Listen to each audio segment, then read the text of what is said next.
Now, the impact of Helene and Milton are reaching far beyond where the storms hit. In fact, damage to a factory in North Carolina. It has led to IV fluid shortages across the country. Yeah, we told you about this first yesterday. The shortage has forced Mass General Brigham to put off some elective surgeries through at least Tuesday.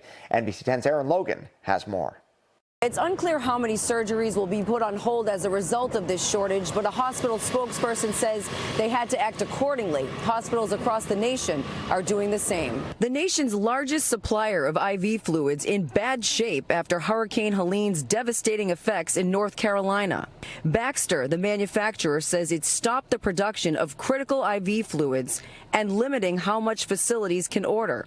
Earlier this week, the American Hospital Association urging President Biden to declare a nationwide emergency. When we don't receive the supply that we are anticipating, that forces us to think differently. The facility produces roughly 1.5 million fluid bags a day. That's 60% of our nation's supply. There are numerous different sizes of IV solution bags impacted coming out of this one plant. We know that certain kinds of procedures require large amounts of these IV fluids, and there are certainly hospitals around the country who are needing to look at procedures that are scheduled and delay them. Mass General Brigham is doing just that. Non-emergency and elective surgeries from October 13th through 16th are being put on hold. We are only receiving about 40% of what we normally receive. A Milton woman in her 60s tells NBC 10 she had breast cancer surgery and another surgery for a bleeding disorder just last week. Both were at Faulkner, which is part of Mass General Brigham.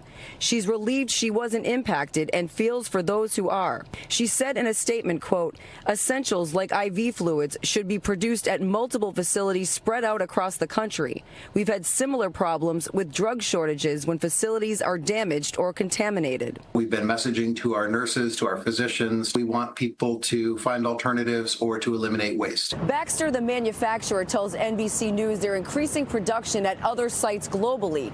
Mass General Brigham says they're hoping to get things back to normal as soon as possible, though the situation is unpredictable. Outside Mass General Brigham, Aaron Logan, NBC 10 Boston.